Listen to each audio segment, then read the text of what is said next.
You're watching highlights of the Bedford City Council meeting on July 6, 2026.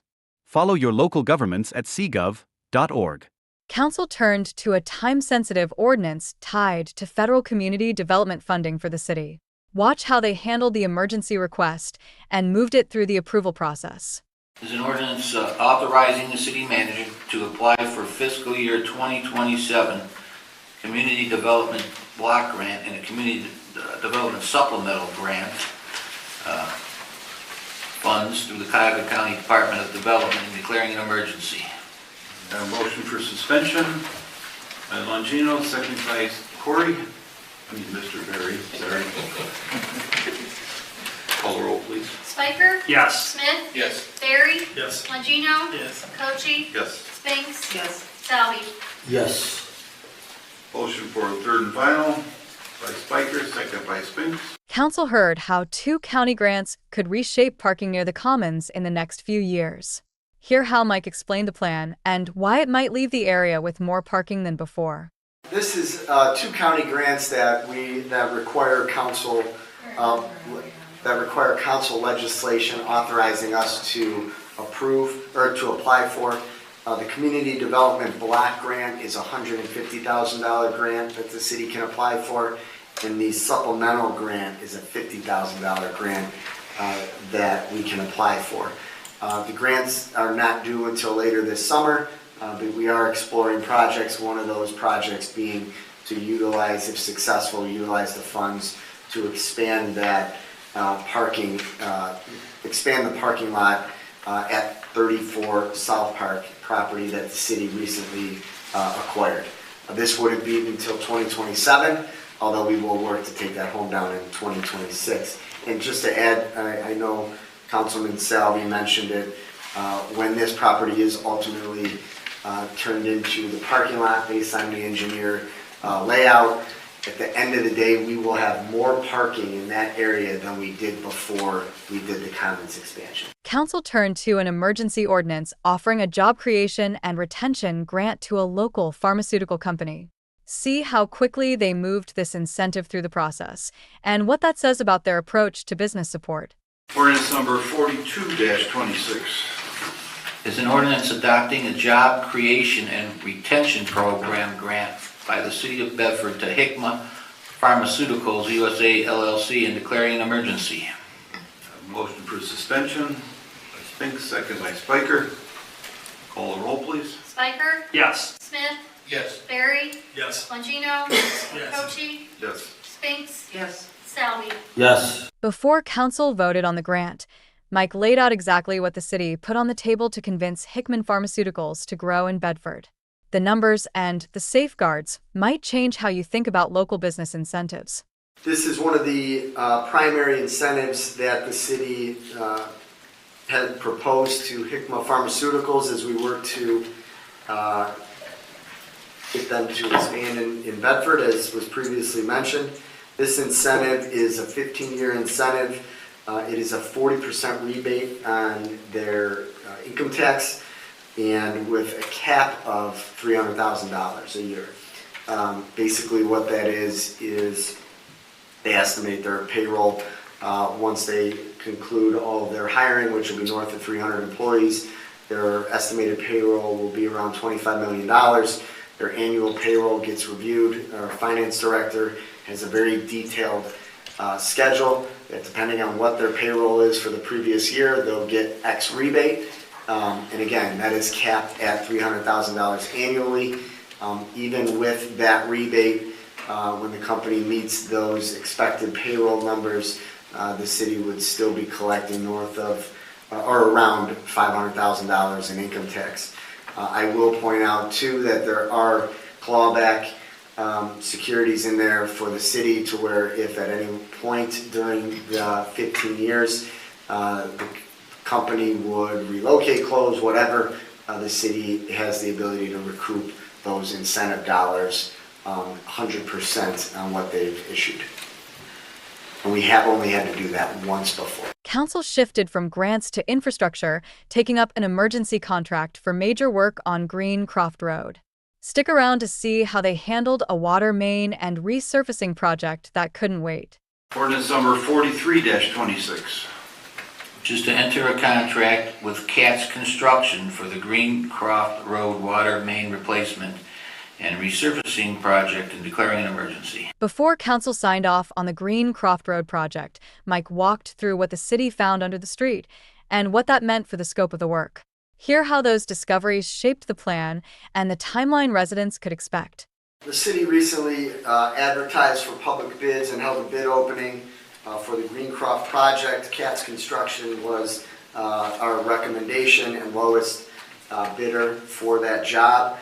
This project is going to include the replacement of the water line along Greencroft as well as a complete road resurfacing.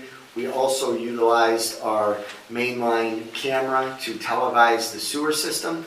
And why the majority of the sewer is in good working order. There are some areas that were identified for some spot repairs, so we also built that into this project. And this project will take place, we don't have a start date yet, obviously that will get determined during a pre-construction meeting, but it will take place in 2026. Council moved from construction bids to professional services, taking up an emergency contract with GDP Group for the Greencroft Road overhaul. See how this behind-the-scenes agreement fit into the broader plan for fixing the street. Ordinance number 44-26. Authorizes a contract with GDP Group for services regarding the Greencroft Road resurfacing and water line replacement project and declaring an emergency. After lining up the construction work on Greencroft Road, council turned to who would actually oversee it on the ground. Hear how Mike framed the role of GPD Group in keeping this project on track. This is in reference to the Greencroft Road project. This contract with GPD is for the construction management services, all of our inspection fees and all of that will be associated to GPD, who will be overseeing this project. Council turned to an emergency ordinance for new police firearms, a move tied directly to how the city equips its officers. Listen in on how they handled this request and pushed it through the process. Ordinance number 45-26.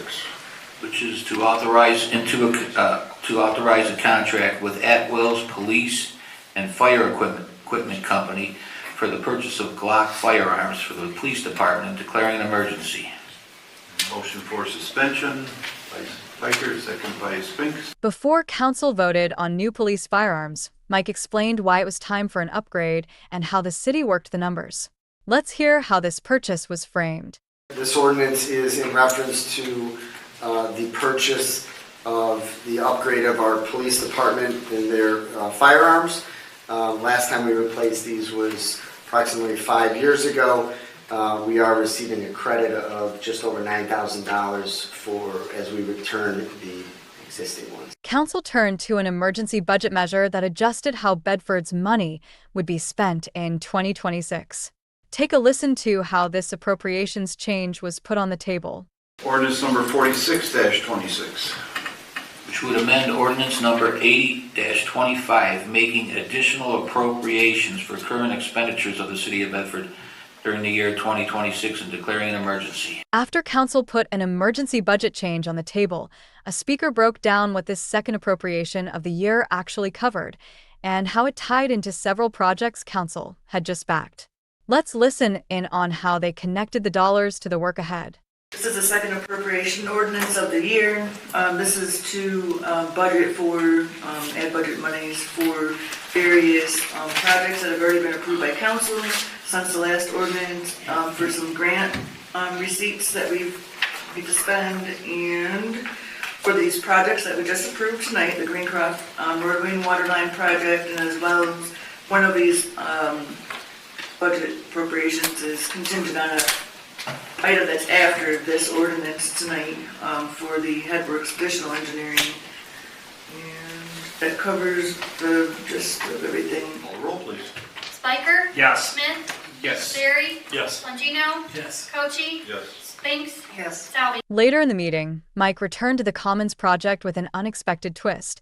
It came in under budget, but left one big question about how to care for all those new plantings. Hear how that cost savings turned into a rethink of what the space still needed. Currently, the project is, we probably have one more payment and invoice from the contractor to be paid out, which will be minimal. But currently, the project is $155,000 under budget. You know, in looking at it, you know, there's over 3,500 plantings in that back space. It was something that, you know, at the time I didn't think was necessary, but that might have been an oversight on my part, and I'll take that. I think we should, to maintain the existing commons, which does have a sprinkler, and to keep that area as nice as possible. Our recommendation being that the project came in under budget, to utilize some of those funds to install this, which can be done.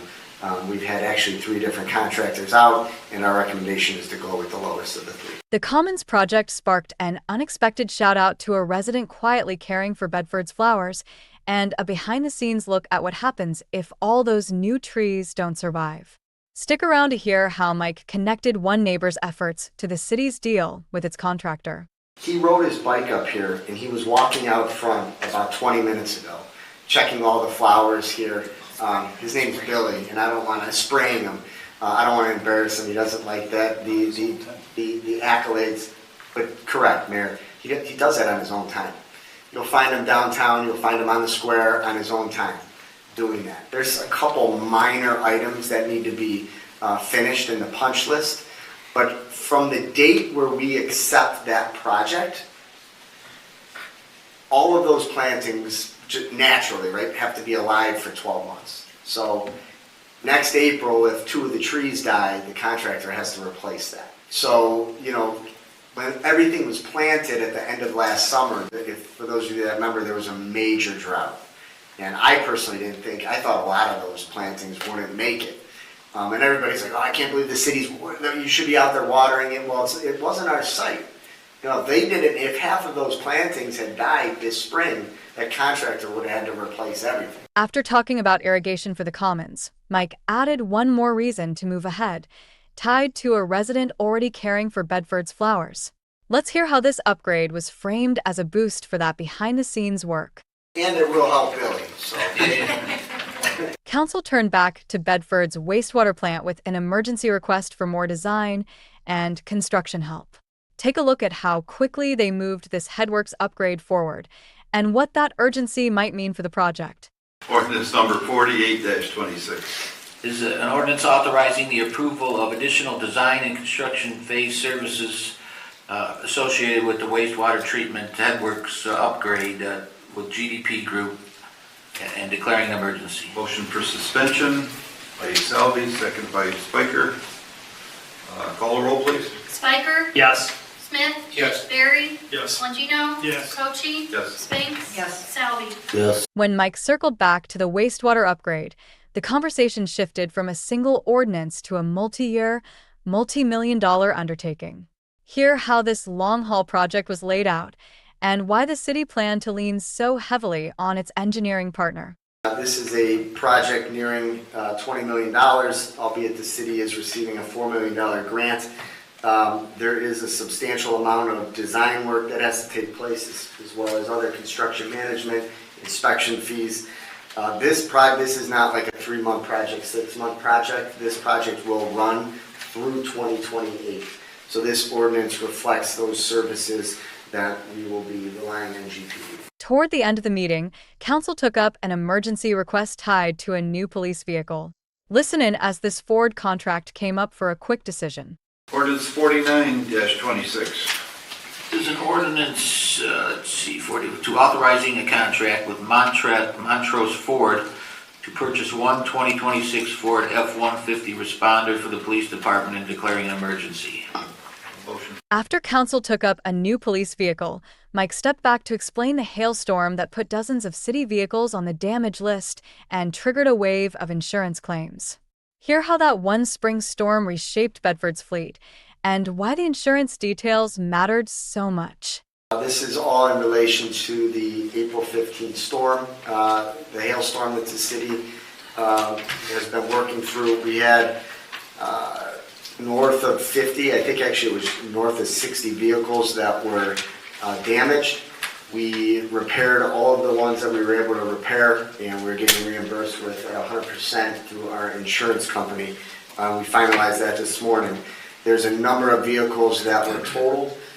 some of which we are going to retain salvage and utilize, while there's others, those specifically in the police department, that we're unable to do that. But we're going to be replacing 3 cruisers in part of this purchase in the police department that were deemed a total loss.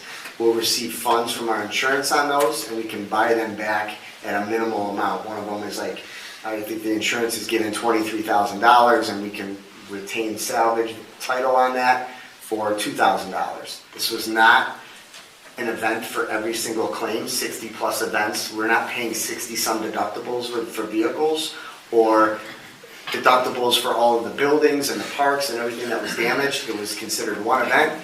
The insurance is honoring that, and there's only one deductible that will be charged. To wrap up Bedford's storm-related vehicle saga, Council turned to an emergency purchase of new police SUVs and a creative plan to refresh other aging city cars at the same time.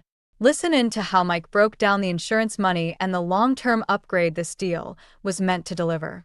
Writing a contract with the Ganley Automotive of Aurora to purchase 6 2027 Dodge Durangos for the police department, declaring an emergency. I know total vehicles, when you add these up, it is around $300,000 in vehicles. We are receiving $185,000 back from insurance to cover the majority of that. So taking into account, there's 5 of these vehicles that are going to get repurposed and replacing other vehicles that are near their end of life that we would be replacing anyways in the next few years, especially those ones within the building department that have 157,000 miles, 130,000 miles. These are substantially less, which means they'll last much longer, and hopefully the maintenance will be less as well. After lining up new police SUVs, Council shifted to how 2 of them would be outfitted, and then opened the floor to residents. Stay with it to see how they wrapped up the vehicle discussion and invited citizen voices into the meeting.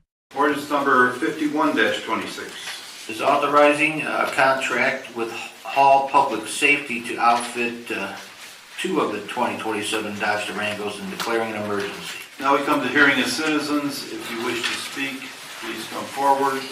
State your name, your address, and your comment. When the floor opened to residents, one neighbor stepped up to defend a beloved red brick street.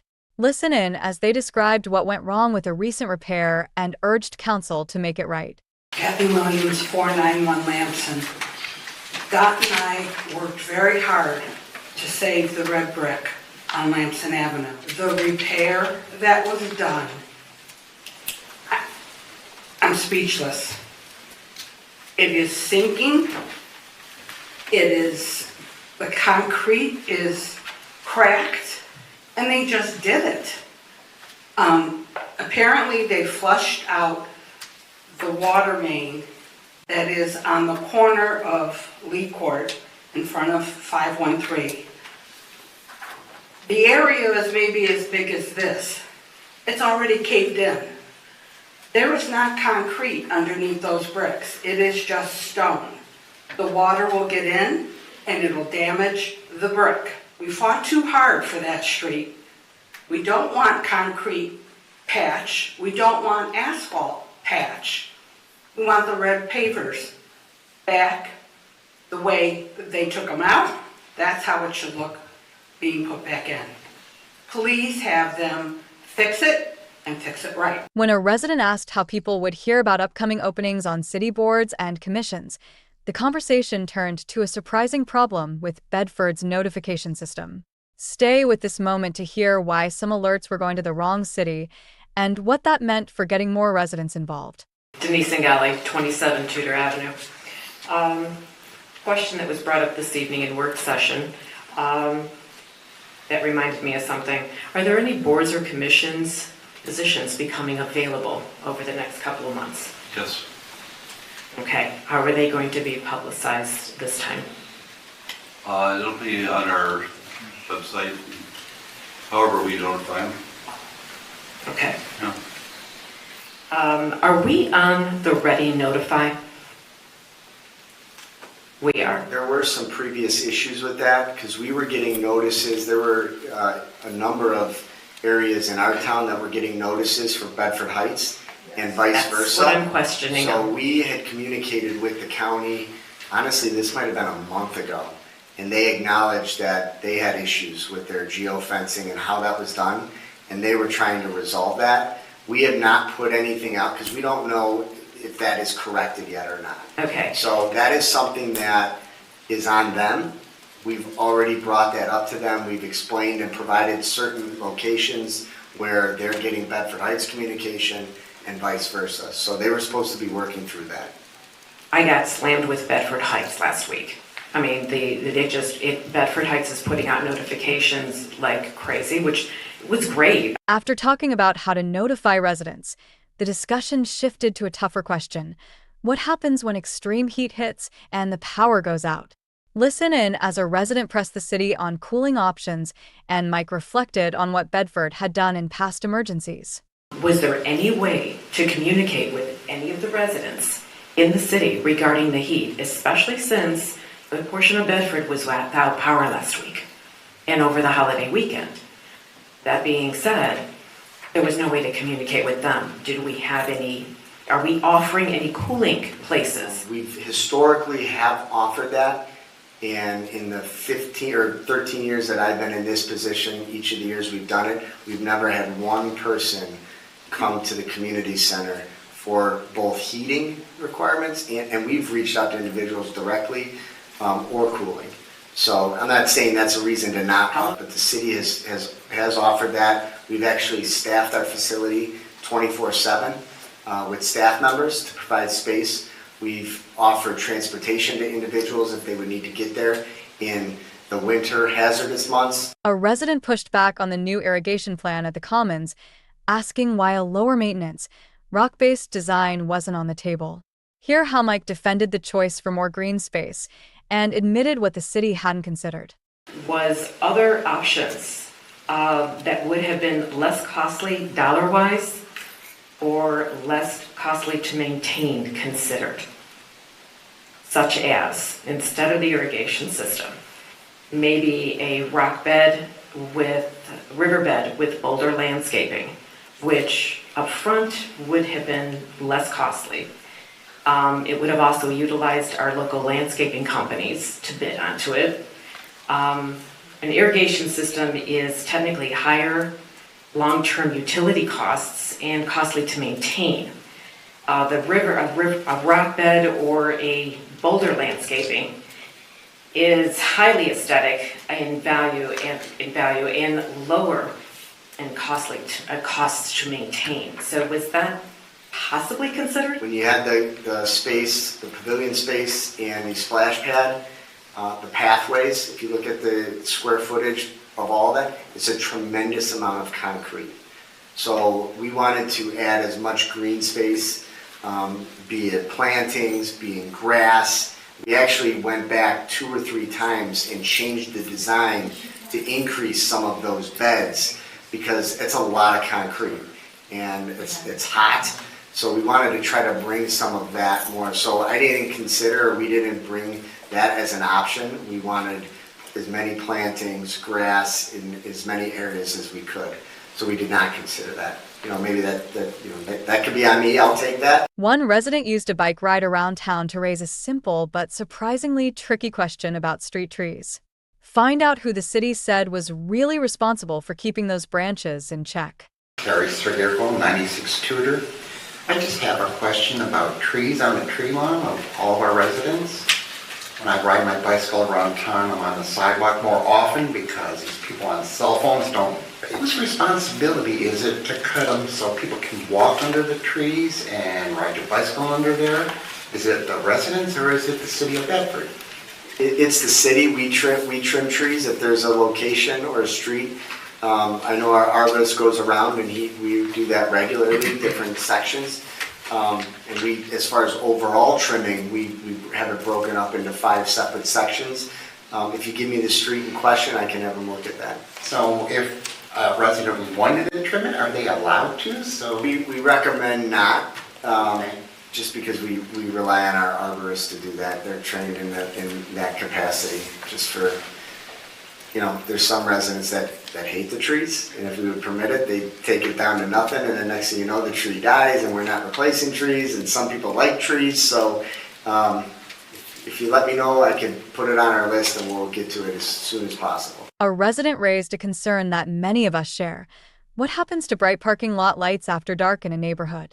Listen in as the question of nighttime lighting and how the city reviews it came up at the end of the meeting. And so I'm curious about whether any discussions have been had in advance regarding their lighting design for their lot and whether they're going to have any kind of dimming down of lights at I nighttime. think in general, since you are living over there, have improved and the requirements and all that have changed a lot. But it's something the building department does look at, cut down on as much of that as we can. You know, between safety and security and being nice to the neighbors. They do check those things. One resident came to the mic with a change of heart about the new commons and a few pointed questions about what's coming next to 2 Northfield Road properties. Stay with this moment to hear how they press for answers on future development and even the kind of food being made in Bedford. Hello everyone, Felicia Washington, 97 East Interstate, and I just want to apologize in regards to the new location at the Commons.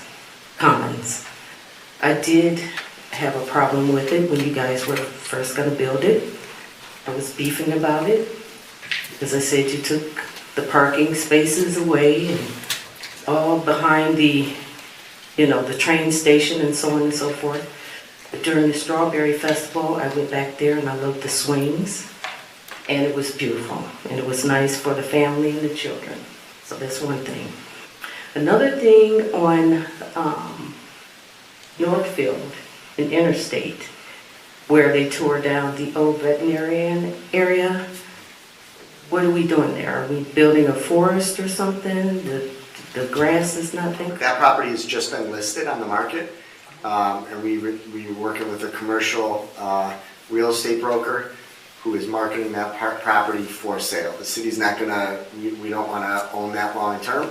Okay. So we kind of waited until we listed that. Part of the reason is we kind of anticipated the positive news coming from HICMA, and we felt that with an increase of 300 and some employees over there, that may make that parcel a little more attractive in the commercial real estate market. So we waited until that announcement was made, and then we moved forward and are retained a broker, and that's listed. So hopefully we get something that obviously council and the community support, and we can sell that. Okay. And the location, I forget the address, on Northfield is going to be the new food place, or what exactly is that going to be? Is it going to be a restaurant? They're going to be, it's a food production facility is what they're going to do. Mike, do you have more? But it's not for resale. They work with a number of grocery chains that they provide their product to. I know there's a number of them on the West Coast that they provide their product to, so they'll be making the product here. So is this going to be like chemically processed food, like that fake meat? Okay, please do, just checking. Yeah. Because if so, check your chicken and your steaks, okay, because we want real food. That's our look at the council's night of emergency ordinances, covering grants, street and sewer upgrades, new police equipment, and a big rethink of the commons and downtown plantings, plus some thoughtful pushback from residents on bricks, trees, and notifications. Keep an eye on future meetings as these projects and policies roll out, and check back in with us for more Bedford City Council highlights. Thank you for watching CGov.